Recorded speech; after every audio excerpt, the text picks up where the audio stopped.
Welcome to this mini-series where we will dive into our first season as boat owners. From choosing and customizing our boat to exploring the waters of Venice and Croatia, this series is all about family, adventure, and life on the sea.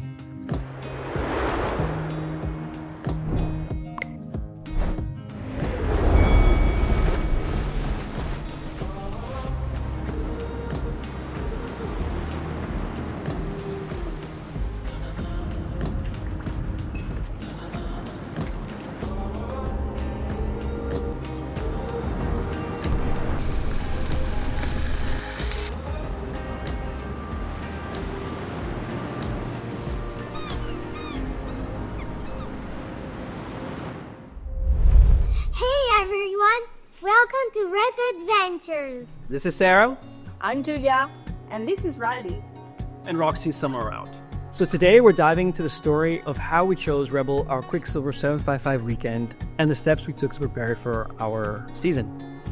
Let's talk about the decisions, the upgrades, and everything that transformed Rebel into our awesome family adventure boat. From deciding between used and new boats, selecting the perfect setup for our family cruiser, there's so much to share. We'll explore the upgrades we chose and how they transformed Rebel into the ultimate family adventure boat. So since this is our first time creating a YouTube video, or any video for that matter, I realized just how challenging it is to work with footages that wasn't originally filmed with YouTube in mind. Much of what you'll see were casually captured during our adventures, so piecing everything together and aligning it with the topics that we will be covering has been quite the challenge. Additionally, the boat is currently in the winter storage, so we won't be able to film on her until March of this year when we take her out for the season. But we hope that you enjoy following us on this journey through our first YouTube series. Well, choosing the right boat for us was an exciting challenge, filled with plenty of research, family discussions, Oh yeah, a lot of family discussions. and a few surprises along the way. So we started by looking at open side or day cruiser boats before looking to weekend sites. And we initially kept used boats in mind, not new ones, because of course, the cost. So one of the boats that initially caught our eye was the Rio 800 cabin. It had a lot of neat features that we seemed to really like. The sunroof, especially the sun bed roof, where we could go up on, didn't really have like a fly bridge, but it had like a roof. I'll show you a photo. We planned to visit, but unfortunately the day before we were going to check it out, the dealer called us and it was sold. So with the same dealer, who's a friend of ours, we decided to expand our search and look for new boats. The new boats offer the promise of reliability, warranties, the ability to customize all the specific needs and optionals right from the beginning, and the idea of avoiding potential risks, unexpected hazards, or unexpected issues, surprises is very, very appealing. As new boat owners, new boat owners, the peace of mind of having a new boat that should just work without having all the surprises of the used boat, hopefully was something that was really appealing to us. Well, we spent months researching online and then visiting dealers and talking, discussing, looking at options, budget, and No toilet, cabin, kitchen. what are the real needs. And then this friend of us, he showed us a new model. New to us. And so we have a friend who owns the boatyard in Lake Iseo, and he showed us the Quicksilver 755. Actually, wait, no. He first showed us the Quicksilver 675, which is a smaller version because it's trailable. It was too small, yeah. But the fact that we could bring it on a trailer and bring it around was appealing. But then when we really looked into it, it was too small. The 755 is tight, but this was just way too small. And so he showed us the Quicksilver 755, and we basically liked it immediately. It had everything that we needed, and It was love at first sight. Love at first sight. Okay, from the wife. Remember this: love at first sight. Well, let's say it quickly became our first choice. Yep, was perfect. It offered comfortable cabin for the two of us. Me and Julia would sleep in the front cabin. Sophia would sleep in the under cabin, and under space more than a cabin.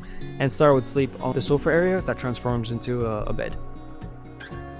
And so one of the reasons why the Quicksilver 755 weekend was much appealing compared to other competitors such as the Mary Fisher 795 and the Antares 8 was mainly because of the possibility to have Sophia, or have anybody for that matter, sleep in the under cabin. And another great, well, seeing as Julia likes to pack so many things, another great advantage of the 755 weekend was the extensive storage options, allowing us to pack everything we needed for even 10-day trips out at sea. The design maximizes everything you need.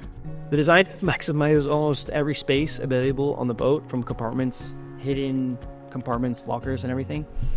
So yeah, it's really, really practical. The Quicksilver 755 weekend struck the perfect balance between size and functionality. As it's just under 8 meters, it's spacious enough for our family while still being easy to handle, seeing as we're quite easy to handle, very easy to handle, seeing as we're first-time boat owners. Well, almost first-time boat owners. Well, what else? The closed cabin?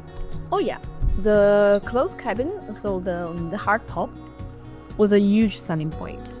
Why? Well, it provides year-round usability and protects from the weather, whether it's blazing sun, unexpected rain, which happened, or just the waves.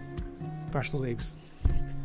So additionally, its manageable size made it ideal for first-time family boaters like us, providing us both with the confidence and comfort while exploring the sea, or well, the coastline and Croatia. Anyways, practicality, comfort, and safety were the top priorities, and the 755 weekend delivered everything, offering features and versatility that suited our needs and was much better, in our opinion, compared to other models in the market. So the engine, let's talk about the engine. We needed a big engine. Why? Because we had so much weight on the boat. All the optionals, all the extras, the water make, the bags, the food, all the canned food, all the food. We had so much food, but we didn't have any water bottles. Because of the water maker, we were able to have unlimited fresh drinkable water on the boat, which is great, yeah. And eco-friendly, no plastic. Anyways, back to the engine. So the 250 V8 engine was obviously a better choice for us because of all the extra weight we had on the boat. It meant that the engine was able to support the weight better than the 225 V6. Also, regarding fuel efficiency, it was great because at around 35 liters per hour, we were able to cruise from 20 to 22 knots, depending on sea and wind conditions. And when we really needed to get going, we could reach 38 knots, consuming just shy of 80 liters per hour. One of the great things also that came with the Mercury 250 V8 was that it came with Mercury's active trim system, which automatically adjusts the trim of the engine for optimal performance and reduces the fuel usage, ensuring that the boat operates smoothly in all conditions, along with the electronic flaps that came with the boat. Enough with the engine. There's some other details I want to talk about the engine, but Julie says enough with the engine. Engine's boring. Okay, we'll touch more in some extra detail if anyone has questions. Anyways, these features made the 250 Verado the perfect match for the Quicksilver 755 weekend, offering reliability, performance, and efficiency in one package. So before we get into getting Rebel ready for the season, I want to touch on a few things that I missed in the previous episode. As mentioned before, it's the first time we're creating these videos, so I might have skipped things or forgotten about things, or maybe someone has mentioned something which I should have mentioned in previous episodes, so I'm going to mention now.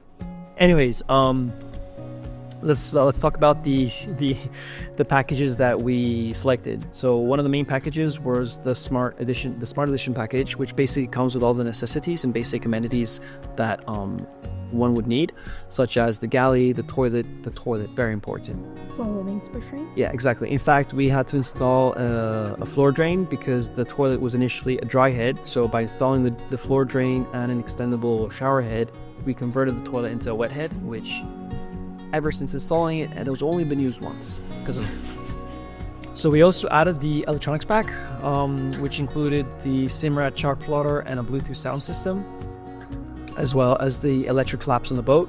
The sound system was pretty important as Sophia is obsessed with music, listening to her tunes, singing along. Great time singing along on boats. Yeah. Exactly, she's our DJ on board. But yeah, so living in the Venetian Lagoon, one of the extra options that we had to install, which was very important, were the mosquito nets, because having all the windows open, with all the mosquitoes around during the summer months, we would be devoured by mosquitoes. By having the nets, we could keep everything open, the mosquitoes would stay out. We mentioned in the beginning, the bow thruster was a must-have. I mean, Even though the boat is small, the bow thruster just makes maneuvering. The bow thruster, yes, the bow thruster. The button, the little thing, joystick. The bow thruster made everything a lot easier, especially in tight marinas, tight spots, getting in and out of tight spaces. Made things really easy for us and for Julia when she became the captain for some time. Two times in a whole season. So we also opted for the gray and black water tanks. These are the tanks that are to properly store our waste. While it's common for many boaters to dump the gray water directly into the sea, we preferred to have a tank so we could collect the waste and then release it later offshore, so further away from shore, or pump it out in the marinas. And of course, we always used marine-friendly products. Anyways, these optionals have made Rebel literally a camper on water, a fully equipped, environmentally responsible cruiser boat weekender. So prepping Rebel for the start of the season was like shopping for a new holiday home.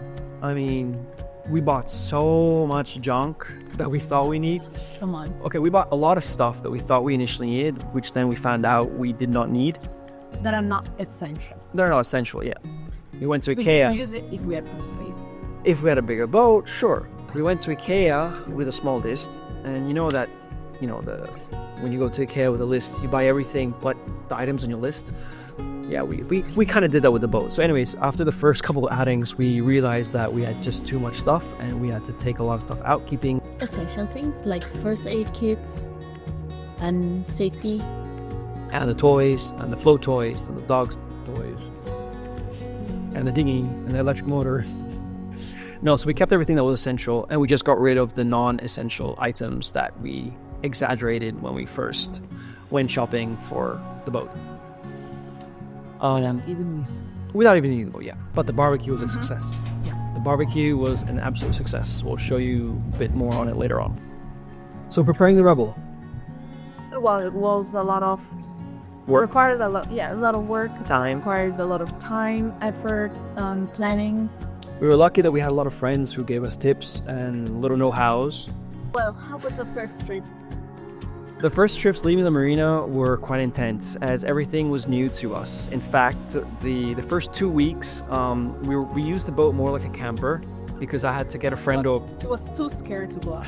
I wasn't scared. It was a new boat. I didn't want to scratch it. So I had to get a friend come help us and show us how to leave the marina, how to dock, and so on. So yeah, basically the first 2 weeks we just used the boat as a camper. First outing, I remember double checking everything 100 times, the lines, the fenders, the bow thruster, making sure that nothing could go wrong, even though something always goes wrong. In our first season, spanning May to September. We clocked in just over 100 engine hours. Yeah, that's a lot. That's a lot. Nearly every weekend we were out exploring on the water, taking 2 incredible trips to Croatia and spending much of our time around the Venice Lagoon and along the coastline. Every weekend, every single weekend. So we hope you liked our second episode, our second video ever we've done on YouTube, aside of my spearfishing videos, which I don't talk and we just shoot fish. I just shoot fish. Don't forget to like and subscribe. See you next time and thanks for joining us.